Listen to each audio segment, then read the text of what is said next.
It's a big weekend here. I'm getting misty. Yeah. Looking at all these former players and Simone right now talking about family, talking about the Lynx organization just always being tried and true.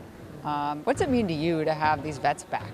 It's really special. I think about being in the trenches with them and working them and driving them every day. And you always hope that you get to this side of it, right, where they're beyond their playing years and they look back and reach back. And the way that they feel about that time, that's why we coach. That's what makes it special. Wins are great and all of that, but who they become as people and what this organization means to them, that's the depth of gratification. I look around this practice facility this afternoon and I see 3 members of that dynasty team coaching. Yeah. Simone at LSU, 2 on your staff with Brunson and Whalen. That's incredible. Yeah.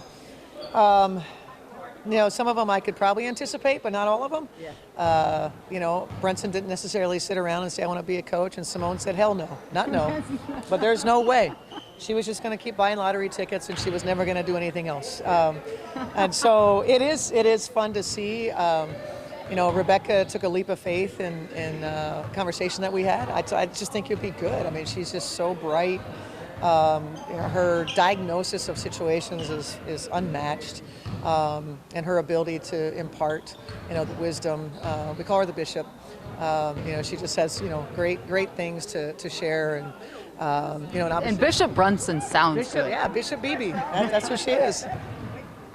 Oh my goodness! As you look over there now, look at them now. Yeah, teammates. Great teams. Those guys are the ones that got it off the ground. Yeah. Getting Taj here as a free agent, and then obviously there's Way over there. Way and Taj had history at Connecticut, and Taj, it's such an understated thing that we did in our franchise. I know getting Maya in 2011 was obviously important for all of us, sure. But Maya's not going to win without the group that she had, and Maya recognized that. Not everyone else recognized it, but Maya recognized that, and Taj was the one that we needed. Taj was the hold you accountable person that we needed in the locker room. She would do it. And she held everybody accountable. Yeah. She held players, coaches, trainers, officials. There wasn't anybody. Her husband, she holds everyone accountable. And it's so interesting, to see the way that your current team talked about these players being here. And then they all talked about, I'm old enough to remember those years of the dynasty. Cheryl, my mind kept just like bouncing back. They were saying kind of the same things. You have the buy-in in this year's team that knows the culture, respects the culture, and they don't just want to look back at those highlights, they want to make their own. They do. And I think last year obviously that identity was formed, and they've been around long enough, the ones that are here, that they've been on other teams. And so when you have it and you have the feeling, they understand it, they recognize it, they appreciate it, and they want to be a part of it, and they know they can be special.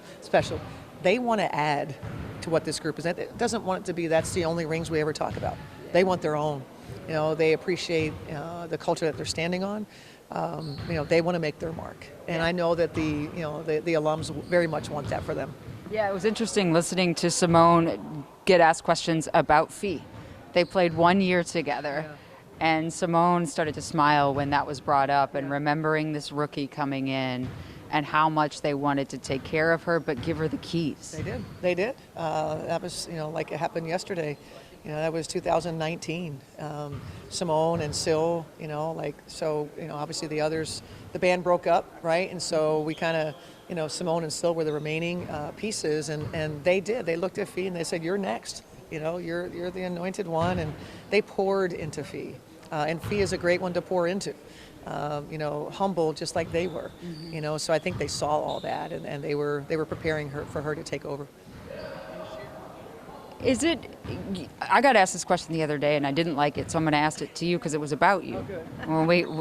Some of us, and you've heard me say it, we're like, ooh, I feel like this team is, here we go again. Oh, okay. And then someone said, how long do you think Cheryl's going to do it? How long are you going to coach the Minnesota Lynx? Oh, I have no idea. I'm somebody that, like for good or bad, I don't have much look up and look out. into my. I've not planned, sort of what's next. I don't really want to think about what's next. I just want to think about how can we beat the LA Sparks tomorrow afternoon with all these alums here.